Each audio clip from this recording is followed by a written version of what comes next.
Listo. Para que puedan unirse con el código QR para poder participar y responder las preguntas que se van a hacer durante la clase. Vamos a ver hoy día lo que es fibrilación auricular, ¿no? Una de las arritmias o la arritmia de importancia clínica más frecuente que van a encontrar. Por eso que se ha elegido esta patología dentro de las clases. Por favor, el código QR o ponen la dirección que se encuentra ahí con ese número y letras. Vamos a empezar.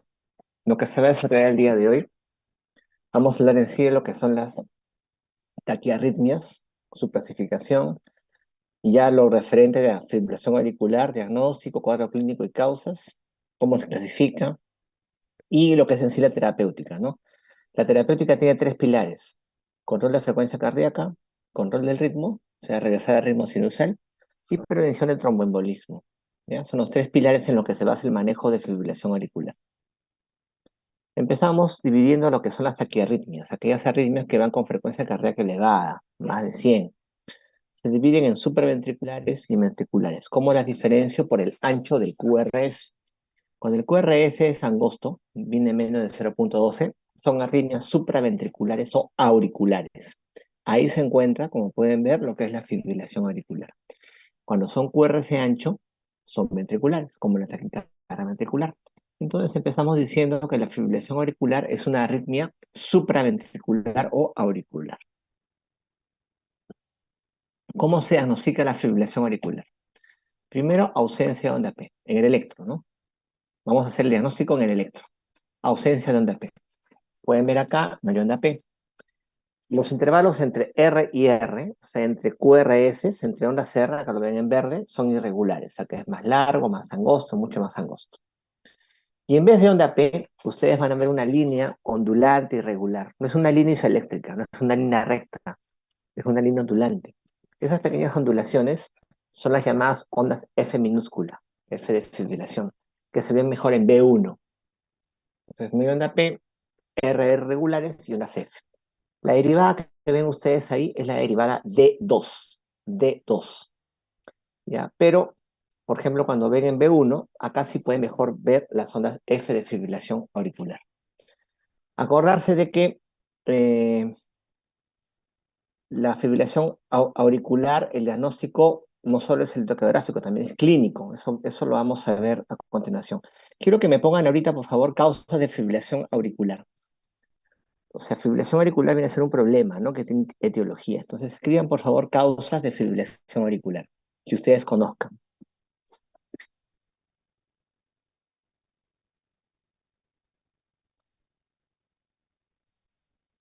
¿No? Hipertensión arterial, cardiopatía isquémica, ataque cardíaco, presión arterial alta.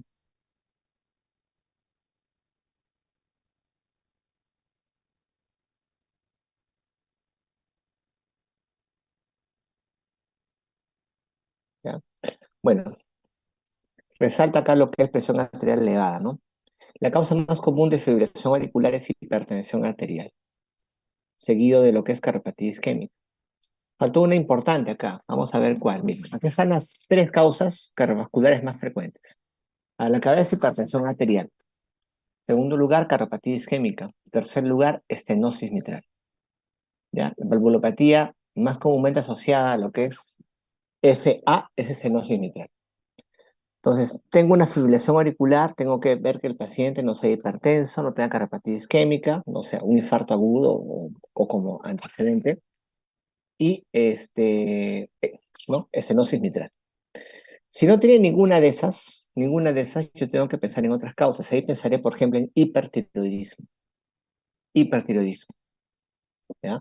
Sobre todo en pacientes jóvenes, ¿no? Por ejemplo, uno de ustedes fibrila, tengo que descartar hipertiroidismo. Pero lo más común es hipertensión. Cuadro clínico.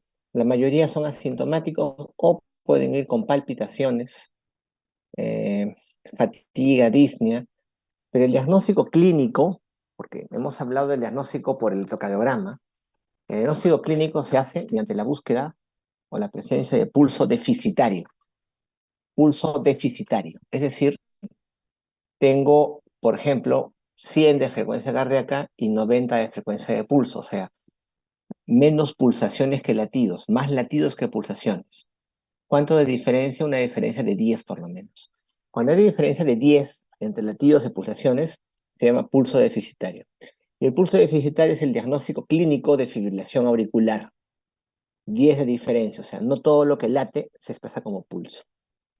¿Por qué ocurre la FA? La FA ocurre por focos ectópicos auriculares, si se dan cuenta. No todos esos focos ectópicos de contracción auricular se van a expresar como contracción ventricular. No va a ser así, porque algunos son muy débiles. Y son más débiles aún, pueden causar que el paciente se hipotense, haga un shock o una falla cardíaca.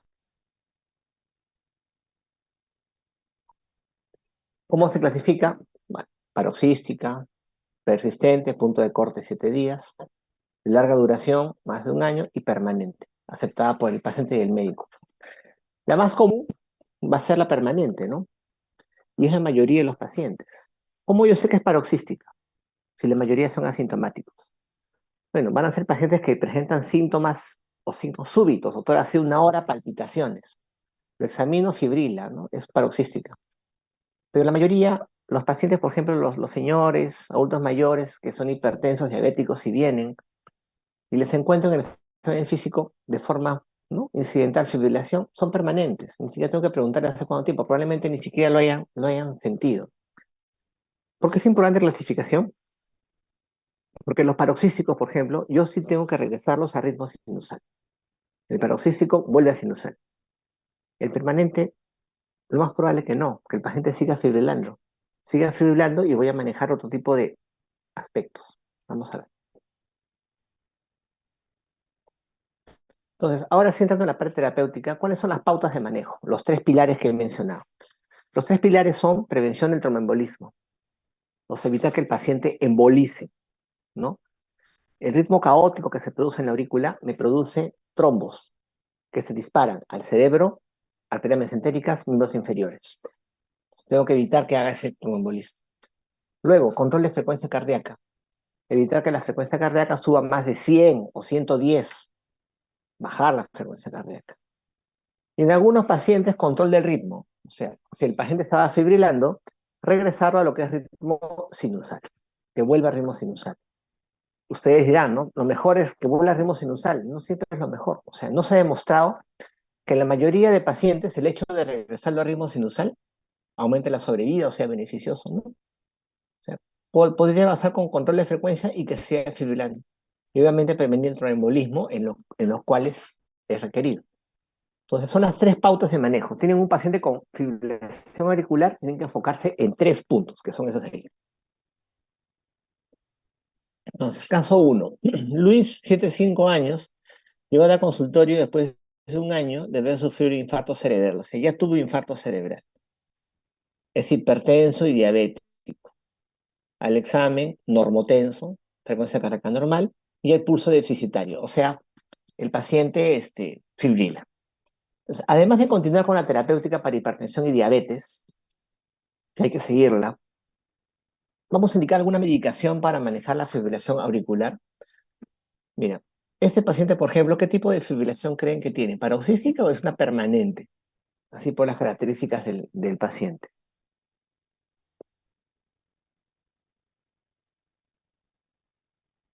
¿Será paroxística en el paciente la fibrilación o será permanente? Lo más probable es que es que sea permanente, ¿no? Es un ancianito, hipertenso, diabético, sí, permanente. Lo más probable es que sea permanente. Entonces, frecuencia cardíaca está menos de 100, normotenso, pero ha tenido infarto cerebral. Y ese infarto cerebral, lo más probable es que haya sido un infarto cardioembólico. O sea, que el corazón ha formado un trombo, un émbolo, perdón, un coágulo y se disparó, ¿no? Entonces, dentro de las pautas de manejo está el tema de evitar el tromboembolismo. ¿Cómo se va a hacer esto? O sea, ¿qué aspectos tenemos que valorar al momento de decidir el manejo del tromboembolismo, la prevención del tromboembolismo? Hay que ver si el paciente tiene prótesis valvular, hay que ver qué tanto riesgo tiene. O sea, el hecho de que fibriles no es sinónimo que tenga que anticoagularle, no sinónimo que va a hacer tromboembolismo, puede que no. Hay que ver el riesgo del paciente. Voy a darle un anticoagulante, hay que ver el riesgo, qué tanto riesgo tiene de sangrado ese paciente. Y hay que ver la presencia de enfermedad renal. O sea, estos aspectos son importantes porque van a influir en el tratamiento que yo puedo dejar a este paciente. ¿Cómo así? Bueno, antes de decidir dar un manejo de tromboembolismo a un paciente con fibrilación auricular, yo tengo que hacer un enfoque. El enfoque es ver si esa FA, si esa fibrilación auricular se presenta en un paciente valvular o en un paciente no valvular. ¿Cuál es el paciente valvular? Aquel paciente que fibrila y tiene estenosis mitral moderada o severa o prótesis valvular mecánica. Si tiene alguna de esas, es un paciente valvular. Si no es valvular, o sea, no tiene ninguna de ellas, el manejo es distinto. Entonces, una fibrilación auricular que es valvular se va a anticoagular sí o sí. O sea, que yo ya no valoro ningún riesgo. Ese paciente tiene un alto riesgo. El hecho que tengas estenosis mitral moderada severa, prótesis valvular mecánica, aumenta tu riesgo exponencialmente. Más de 20 veces el riesgo de hacer tromboembolismo a que no tuvieras esas condiciones. Y ese paciente se anticoagula con warfarina. La opción es warfarina. Si el paciente no es valvular, o sea, no tiene lo que les he mencionado, hay que valorar el riesgo de tromboembolismo. Se valora lo que es el riesgo de tromboembolismo. ¿Y cómo se valora el riesgo de tromboembolismo? Con el score de Chat-VAS. Chat-VAS. O sea, en valvular yo no valoro nada, lo anticoagulo. En los no valvulares tengo que ver qué tanto riesgo tiene. Hay que ver la necesidad. Y ahí sí valoro un score llamado Chat-VAS. Y si me sale con puntaje para anticoagular, yo puedo elegir entre warfarina y lo que dice NACOS son los nuevos anticoagulantes orales. Nuevos anticoagulantes orales. El que ven ahí es el score de Chas-VAS, ¿no? Es un acrónimo en inglés para cardíaca, hipertensión, edad, diabetes, stroke, enfermedad vascular, otra vez edad, rango menor, y sexo femenino. Cada variable, la mayoría tiene un punto. ¿Quiénes tienen dos puntos? Dos puntos tienen edad, mayoría igual a GT5 y antecedente de stroke, de TIA. Entonces, si tengo al menos 2 puntos por Chas-VAS, 2 puntos, yo debería anticoagular a ese paciente. Si tengo 2 puntos, se dice que tengo alto riesgo de tromboembolismo y debería anticoagular a ese paciente. ¿Quiénes son las variables que tienen 2 puntos? Mira, edad mayor o igual a 7,5 y antecedente de SD. Pasa que tengo una de ellas, ya tengo alto riesgo y tiene que ser anticoagulado. Ya casi acuérdense, para anticoagular, con Chas-VAS, 2 puntos, es warfarina o un nuevo anticoagulante. Si tengo un solo punto, yo lo tengo que valorar. El tema de la anticoagulación yo la valoro. O sea, veo si es necesario o no, de acuerdo a la valoración individual de cada paciente. 0 puntos de Chas-VAS, yo no anticoagulo ni antiagrego. Se anticoagula con 2 o más puntos. Así como valoro el riesgo yo de tromboembolismo, o sea, qué tanto riesgo tiene ese paciente para hacer un evento, también tengo que valorar el riesgo de sangrado, porque le voy a dejar un anticoagulante. Entonces, ¿qué tan probable es que ese paciente me sangre? Hay un score dentro de los múltiples que hay llamado Hasplet. Un Hasplet mayor o igual a 3 puntos es alto riesgo de sangrado. Ese paciente con alto riesgo no me dice que no tengo que dar anticoagulante, ¿eh? No. Simplemente dice, oye, ten cuidado porque ese paciente es de alto riesgo. Pero no es sinónimo que tenga que usar anticoagulación.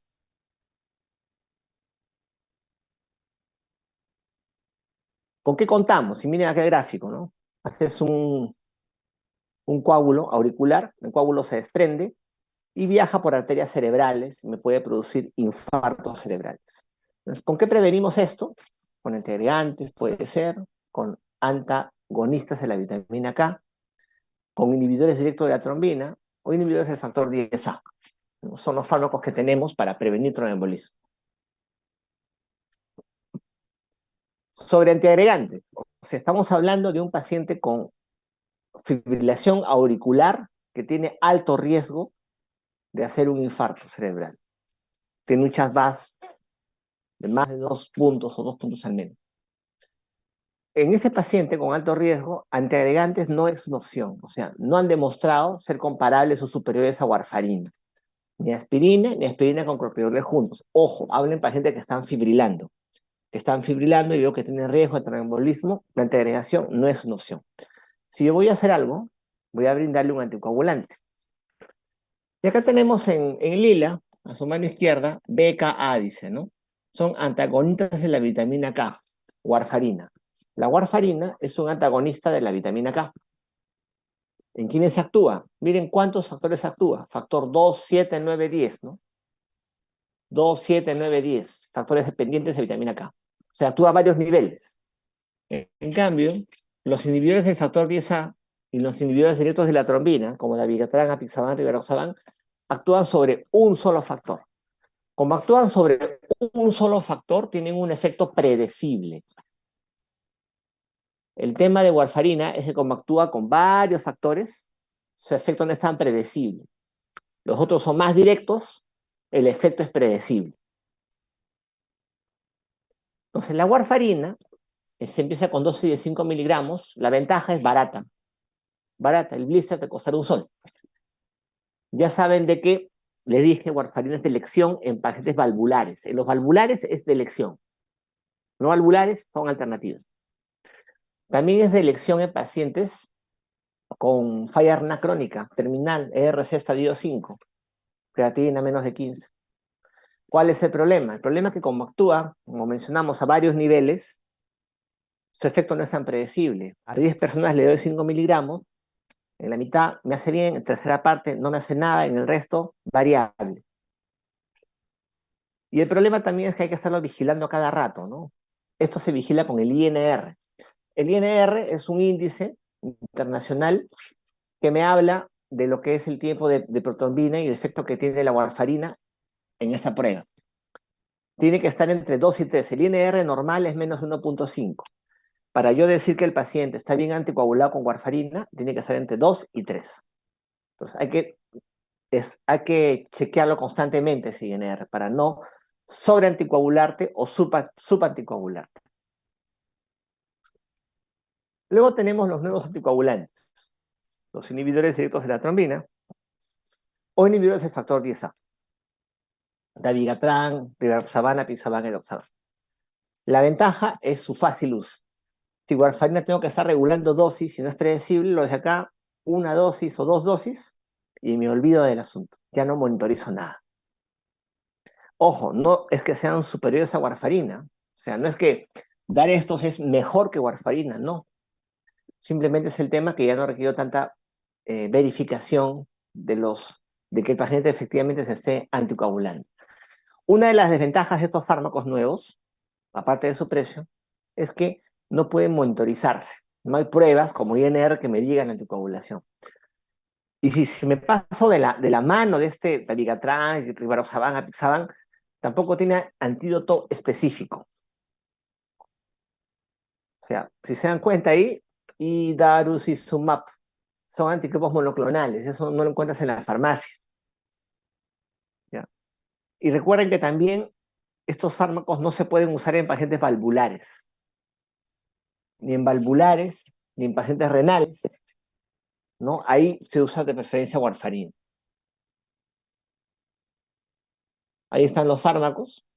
Si se dan cuenta, cuando cae la depuración de creatinina, es factible incluso suspenderlo o disminuir lo que es la dosis. Es importante acá lo que es la tasa de definición glomerular. Por eso, de preferencia, estos fármacos no se usan en estos pacientes. Aquí está. Arriba dice válvulas cardíacas mecánicas o estenosis mitral. Sí, o sea, los valvulares, como pueden ver siguiendo la línea, se anticoagulan con antagonistas de la vitamina K, tipo warfarina. Pero si no eres valvular, calculo CHAS-VAS. Mayor o igual a 2 puntos, se anticoagula. Y acá tienes como alternativa anticoagulantes nuevos, inhibidores de la vitamina K. Si tengo un punto de CHAS-VAS, un punto que dice se considera. ¿Qué significa considerar? Y yo voy a ver si es pertinente o no anticoagular. 0 punto de CHAS no se hace nada. Incluso dar la aspirina a ese paciente me puede aumentar el riesgo de sangrado. A ver, por favor, esta pregunta. Varón, 48 años, diagnóstico de fibrilación auricular secundaria estenosis mitral moderada, se decide manejo anectomótico con...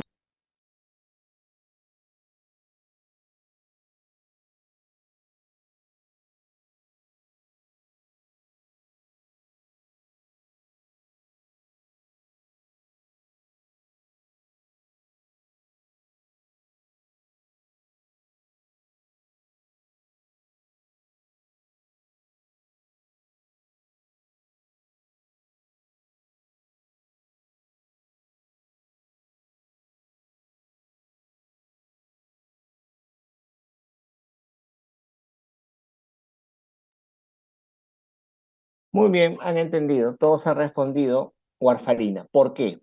¿Por qué no puede ser apixaban o rivaroxaban si es más fácil de uso? ¿Por qué usarían warfarina? ¿Quién responde? Porque es valvular. Tiene estenosis mitral moderada o severa o prótesis valvular. Ahí hay warfarina.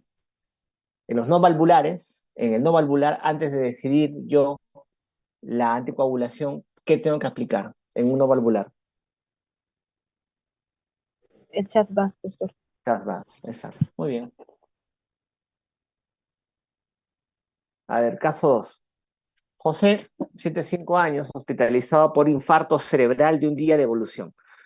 La gente anterior tenía antecedente hace un año, no más de infarto cerebral. Este es un infarto agudo. Es hipertenso, ¿no? Frecuencia cardíaca normal, se encuentra pulso deficitario. O sea, el mismo caso anterior, pero este es un infarto agudo, muy reciente. Por el cuadro clínico, por antecedentes, este paciente se debe iniciar anticoagulación, sí o no. ¿Por qué? ¿Qué me dice? No, por el riesgo de resangrado, doctor. No Ujú. tanto de Sí. resangrado, sino de sangrado. Mira, lo que pasa cuando, es cierto, ese paciente empezando es un paciente con fibrilación auricular no valvular. Si es no valvular, se aplica Chasbás. Si tiene infarto cerebral, el stroke tiene 2 puntos, debería anticoagularse, sí, pero no lo anticoagulas en ese momento. O sea, tiene que anticoagularse, pero no en ese momento. ¿Por qué? Cuando una parte de tu cerebro se infarta, el organismo empieza a enviar mayor irrigación a esa zona, envía más sangre a esa zona, para facilitar que esa parte pues, pueda digamos, no infartarse del gesetodo, etcétera, ¿no? El problema es que ese aumento de flujo sanguíneo en la zona infartada me aumenta el riesgo de sangrado y puede haber el infarto con transformación hemorrágica. No es tanto resangrado, aumenta el riesgo de sangrado y es un infarto hemorrágico. Entonces, el problema es que sí, es un infarto, fibrila, te has dado todos 2 puntos, anticoagula sí, pero como es un infarto agudo, puede esperar un poco. ¿Y qué es lo que voy a hacer?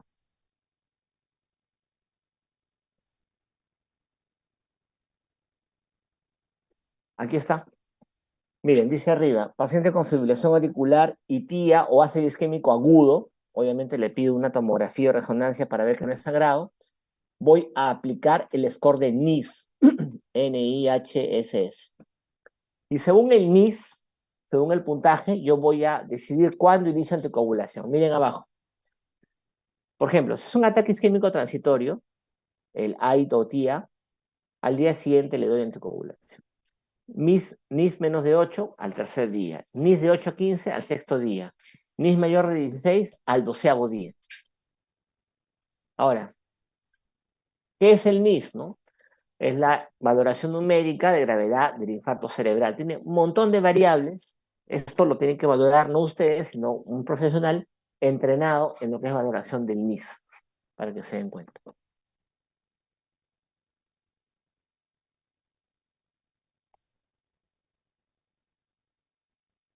Ahora, ¿qué hacemos en aquellos pacientes en los cuales no puedo anticoagular? Porque van a haber pacientes a los cuales yo no voy a poder anticoagularlos por N motivos. Puede que esté contraindicado por alguna situación. Lo que pasa es que los trombos en la aurícula se forman en el apéndice auricular. Miren aquel ecocardio. Abajo tienen el ventrículo, arriba la aurícula y tienen como esta protrusión acá. Esta protrusión que es normal es la apéndice auricular izquierda. Acá, ¿no? Como una bolsita. Ahí es donde se forman los coágulos en la fibrilación, ¿no? Ya se sabe dónde se forman. Entonces, lo que se hace en estos casos, se puede hacer como alternativa, es ocluir la apéndice auricular, o sea, por cateterismo cardíaco, ¿ya? O por una, mejor dicho, mediante una intervención semi-invasiva con un catéter que me lleva hasta la aurícula, ahí pongo un dispositivo que me tapona, que me ocluye el apéndice auricular izquierdo. Entonces, y hemos visto lo que es anticoagulación, ¿no? Saben cómo manejar lo que es tromboembolismo, riesgo de tromboembolismo en pacientes con FA. Caso 3, Alfonso, 70 años, llevado a consultorio por palpitaciones y disnea, presentadas luego de ejercicios durante la mañana. Tiene antecedentes de hipertensión controlada. 120-80, cardíaca 160, se encuentra pulso deficitario, no soplos, no congestión pulmonar. Primera pregunta ahí, ¿estaría indicada en este paciente la anticoagulación, sí o no? ¿Qué me dicen? ¿En este paciente lo anticoagularían, sí o no? ¿Por qué lo No, doctor. anticoagularían? ¿Sí o no? A ver, Yo sí, doctor, cumple ¿por qué? con el chat VAS, tiene 2 puntos. Tiene 2 puntos, tiene una edad entre 6,5 y 7,5, un punto, y es hipertenso, ¿no? 2 puntos, se anticoagula. Muy bien. Y este paciente tú podrías elegir entre warfarina o entre 49. Acuérdense que son 3 pautas de manejo en un paciente con fibrilación auricular. Control de ritmo, frecuencia, prevención del tromboembolismo. Entonces, si se dan cuenta, la frecuencia cardíaca del paciente es más de 100, es 160. Eso le va a también traer palpitaciones, etcétera, ¿no? Entonces, acá viene lo que es el manejo de la frecuencia cardíaca.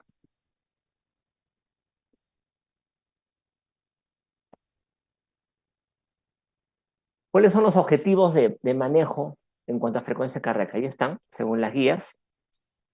Menos de 80 en reposo, menos de 110 en actividad. Les van a decir ustedes en general menos de 100. Yo quiero que la frecuencia sea menos de 100. ¿Qué aspectos tenemos en cuenta? Así como teníamos un paciente que había que darle prevención dentro del embolismo y en la elección del medicamento estábamos entre si tiene falla renal, si es valvulópata, etcétera. Acá, ¿qué hay que tener en cuenta? Si está chocado, si está hipotenso, tiene falla cardíaca de base o tiene una enfermedad pulmonar obstructiva crónica. ¿Por qué? Mira, manejo agudo, manejo crónico. El agudo es aquel paciente que se maneja en emergencia, o sea, tan descompensado que esa descompensación lo obliga a buscar ayuda y va a la emergencia. Manejo agudo. El manejo crónico es aquel que sea el paciente ambulatorio. Ya. El manejo agudo, como es un tema de emergencia, por lo general se indican medicamentos endovenosos. El manejo crónico serán por vía oral. Ahora, de elección, para la frecuencia cardíaca, van a ser siempre los beta bloqueadores. Los beta bloqueadores son los de elección para controlar frecuencia cardíaca, ya sean endovenosos o sean vía oral. Segundo lugar, vienen las alternativas. Ojo, hablamos de control de frecuencia cardíaca. O es un caja antagonista o es un digitálico. El caja antagonista serían cajas antagonistas no dihidropiridínicos. Acuérdense que los cajas antagonistas se dividen en dihidropiridínicos y no dihidropiridínicos. Los dihidropiridínicos son nifedipino y nodipino. Los dihidropiridínicos, difedipina y nodipino, son vasodilatadores directos. O sea, me producen solamente vasodilatación. Los no dihidropiridínicos, como verapamilo y diltiazem, aparte de ser vasodilatadores, disminuyen lo que es la frecuencia cardíaca. O sea, son cronotropos negativos. Los no dihidropiridínicos, verapamilo y diltiazem, son cronotropos negativos. No solo eso, sino que también son inotropos negativos. Verapamilo y diltiazem, aparte de ser vasodilatadores, son cronotropo e inotropo negativos. Por efecto cronotropo negativo, me bajan la frecuencia cardíaca. El problema es su efecto inotropo negativo. O sea, ¿lo puedes usar en fibrilación? Sí, excepto en aquellos pacientes con falla cardíaca. Porque si tienes falla cardíaca, sobre todo con fracción de eyección baja, Un caja antagonista va a ejercer un efecto inotropo negativo y puede complicar al paciente. Me olvidaba también con los beta bloqueadores, de preferencia los selectivos, incluso quizás con algo de cuidado en un paciente con EPOC, porque en EPOC, el beta bloqueador, EPOC asma, el beta bloqueador puede producirme broncoconstricción. Y por último tenemos otra alternativa, los digitálicos, digoxina. Los digitálicos tienen efecto parasimpático mimético. Los digitálicos tienen un efecto parasimpático mimético, o sea, baja la frecuencia cardíaca. Y actualmente se acepta su uso, están indicados en pacientes con fibrilación auricular y falla cardíaca.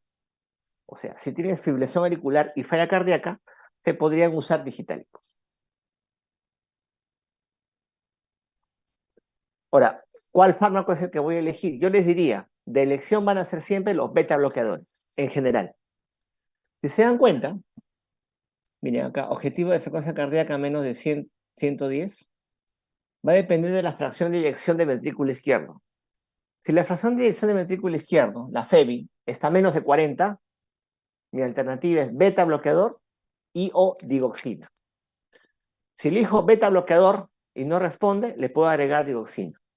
Si elijo digoxina y no responde, le puedo agregar un beta bloqueador. Pero menos de 40, beta bloqueadores y yo digoxina. En cambio, los que tienen la fracción de eyección controlada, conservada más de 40 y en celeste, aparte del beta bloqueador y la digoxina, se puede agregar un caja antagonista. ¿Por qué? ¿Por qué se puede dar eso? A ver. Porque en los pacientes que fibrilan con fracción de eyección más de 40, se podría agregar un caja antagonista. No hay falla cardíaca. Porque no hay falla cardíaca. Y acuérdense que el caja antagonista, ditrosembrabamilo, tiene un efecto inotropo negativo. Una FI menos de 40, olvídate, ¿no? Claro. Las dosis, para que lo tengan como referencia, tanto endovenoso como vía oral, y qué fármacos podemos usar. De beta bloqueadores, caja antagonistas, digitálicos. Ojo, amiodarona, para frecuencia cardíaca es una droga de tercera, cuarta línea. No es tu primera opción. Vas a ver que en los hospitales suelen usarla, pero no es su principal indicación, ¿no? La principal indicación es control del ritmo. Bueno, como un fármaco alternativo de cuarta, quinta línea, se podría usar amiodarona. Primero son beta bloqueadores.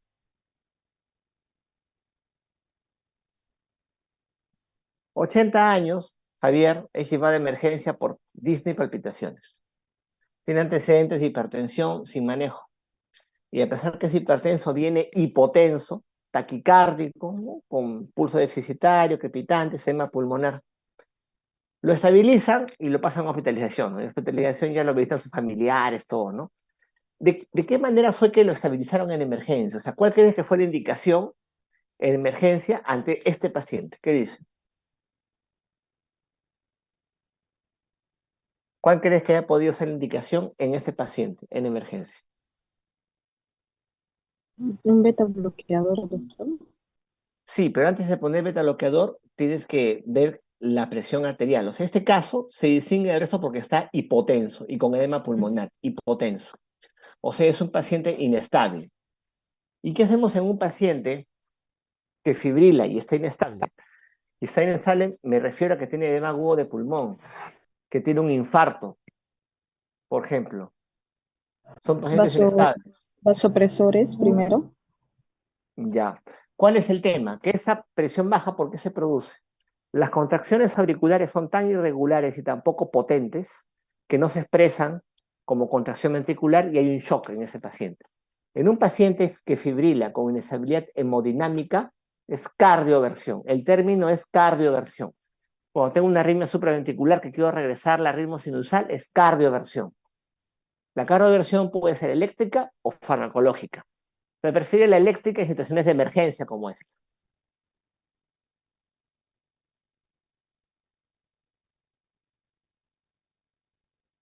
Entonces, ¿en quiénes vamos a encontrar lo que es el ritmo? ¿Qué pacientes vamos a regresarlo a ritmo sinusal?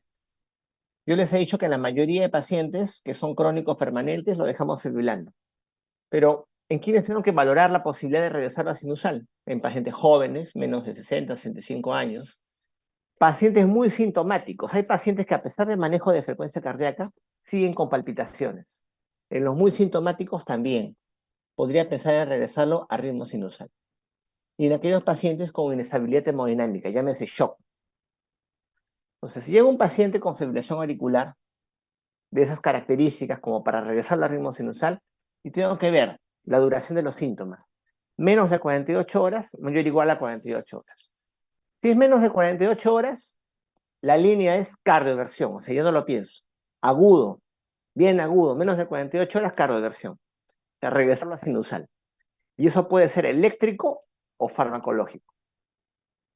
Pero si han pasado más de 48 horas, el problema es que cuando pasan más de 48 horas en un cuadro agudo, el paciente forma trombos en la aurícula, coágulos en la aurícula que pueden embolizar. Y al desfibrilarlo, puedo favorecer la liberación de esos coágulos. Entonces, si pasa más de 48 horas, le puedo dar control de frecuencia cardíaca, ¿no? Con beta bloqueadores, lo anticoagulo por 4 semanas y procedo con la cardioversión. Entonces, cuando es menos de 48 horas, lo que vas a hacer es algo más rápido, vas a decidirlo más rápido.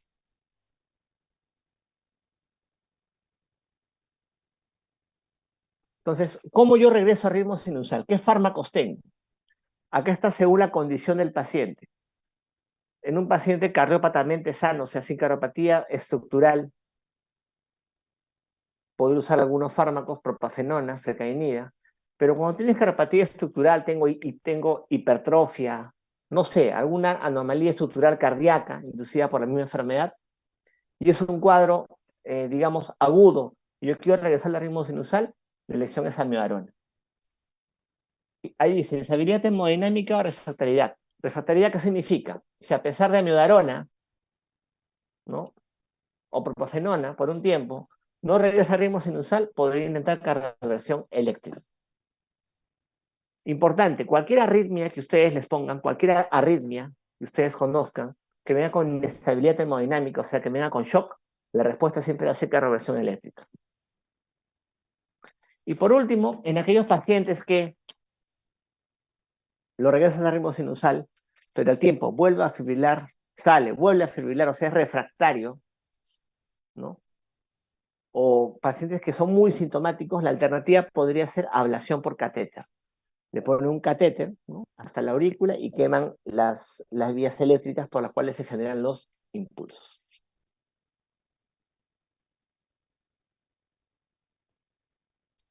Aquí están los fármacos para el control del ritmo. Y acá sí es amiodarona, ¿no? Como pueden ver, amiodarona es un fármaco de primera línea para el control del ritmo, no para el control de frecuencia. Sobre todo en un paciente con cardiopatía estructural, hipertrofia, isquemia, etc.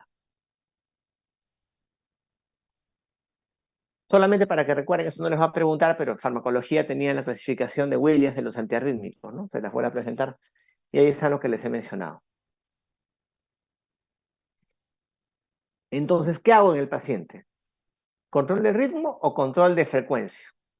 Control del ritmo, ¿en quiénes voy a intentar? Los que tienen inestabilidad hemodinámica. Los pacientes con síntomas muy agudos, idealmente menos de 48 horas. ¿Ya? En esos pacientes yo elegiré control del ritmo. En el resto, yo voy a elegir control de frecuencia. O sea, no se ha demostrado que regresarlo al ritmo sinusal sea más beneficioso que bajar solamente frecuencia cardíaca.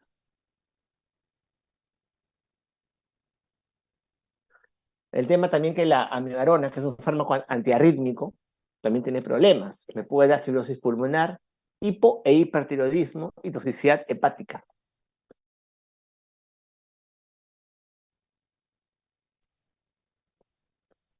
Aquí está. Fibrilación auricular es un cuadro agudo de reciente aparición.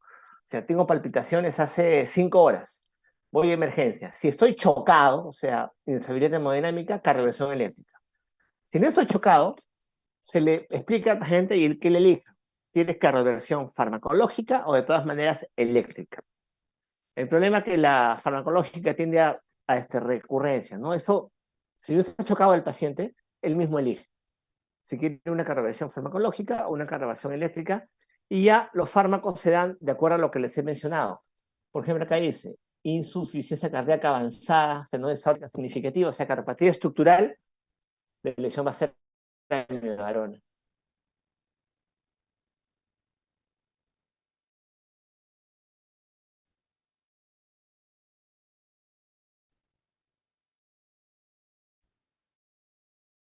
una evidencia es muy sintomático, ¿no? Igual la elección del fármaco va a depender de la condición del paciente, ¿no? Cardiopatía estructural, por ejemplo, enfermedad coronaria, insuficiencia cardíaca. Y lo que se está dando con mucha fuerza ahora, desde ya incluso, es la ablación con catéter.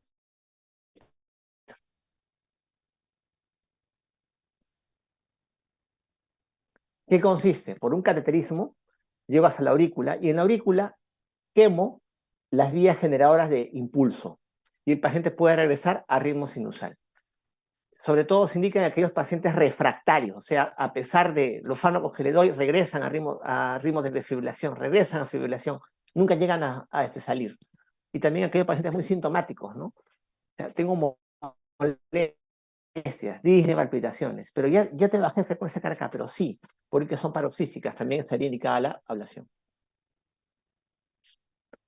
A ver, por último, 60 años, palpitaciones, se diagnostica de fibrilación auricular, se encuentra hipotensa cardíaca 130. Su conducta será, ¿cuál será la conducta más importante con esta paciente? ¿Qué me dicen?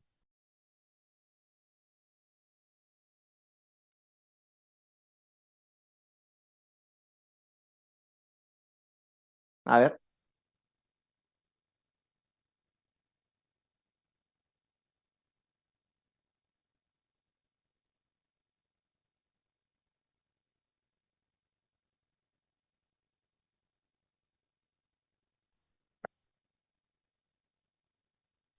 acá la palabra clave es que se encuentra hipotensa. Es una paciente que se encuentra chocada, hipotensa, cualquier arritmia, ya saben, con inestabilidad hemodinámica, de elección siempre va a ser cardioversión eléctrica. ¿Mm? ¿Qué es lo que queremos?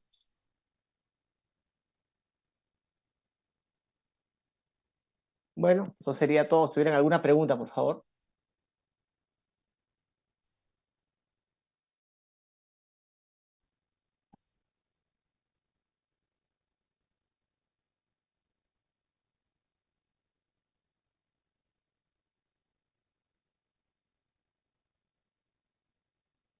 ¿Alguna pregunta que tuvieran?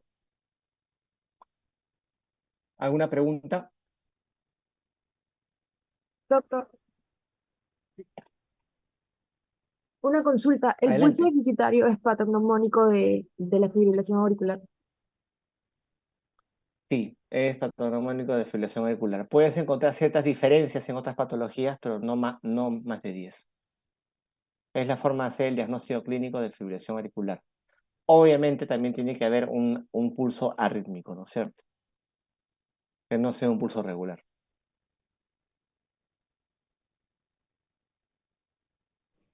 ¿Otra Doctor, buenas pregunta? tardes.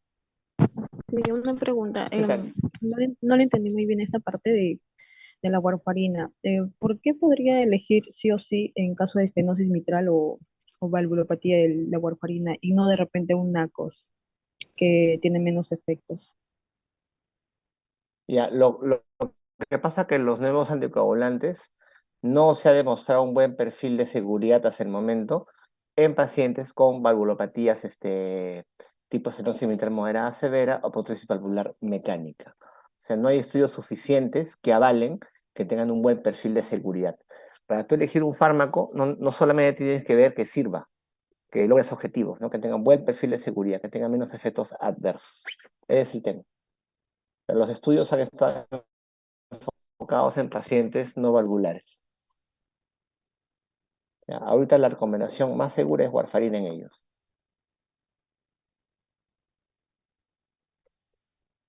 Doctor, Ok, buenas tardes. Doctor, Sí, que adelante.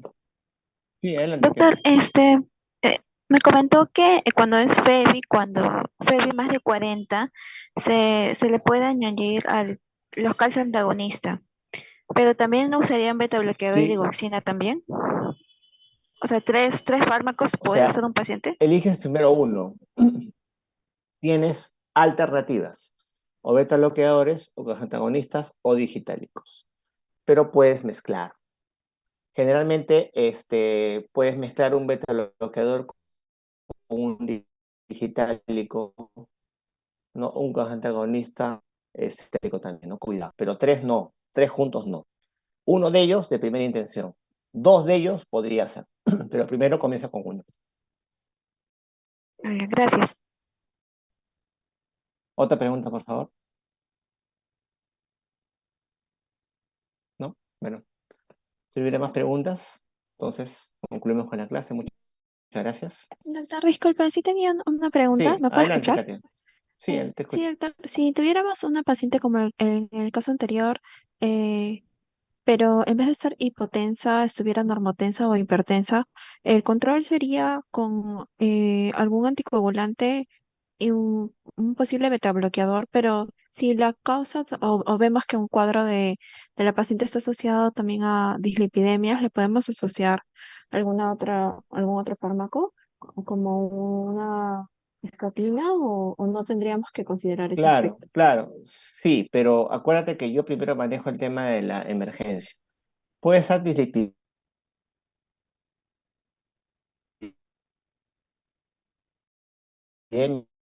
seguramente la paciente, pero eso ya lo tengo que solucionar ese tema. Una vez que el paciente se estabilice, suba la presión, baja la frecuencia y ya recién veo el tema del inicio no de estatinas.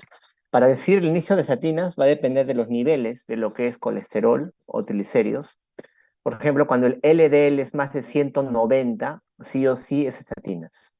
Cuando los triglicéridos son más de 500, sí o sí yo puedo decir el uso de estatinas. O con calculadoras de riesgo cardiovascular. Yo les sugiero que revisen la calculadora del American College of Cardiology, ¿ya? ACC, ¿ya? American College of Cardiology. Es una calculadora de riesgo. Ve variables de raza, edad, sexo, sistólica, HDL, colesterol total, si recibes aspirina o no, LDL. Y según eso te saca tu riesgo a 10 años. ¿Qué tanto riesgo tienes de hacer un evento? Y según el riesgo te dicen, debe recibir, se sugiere estatinas o no. Sea, tener un LDL alto no es sinónimo de estatinas, ¿no? O sea, si tienes, lo ideal es menos de 100 o menos de 70, de acuerdo a lo que leas. Tú tienes 120, no tengo que dar estatinas, pero el primer cambio es en el estilo de vida. Pero si tienes más de 190 de LDL, sí. A los que tienen menos de 190, la decisión va a estar en base al riesgo cardiovascular que tiene el paciente y para eso calculadoras de riesgo. Pero en este caso yo me enfoco primero en la emergencia.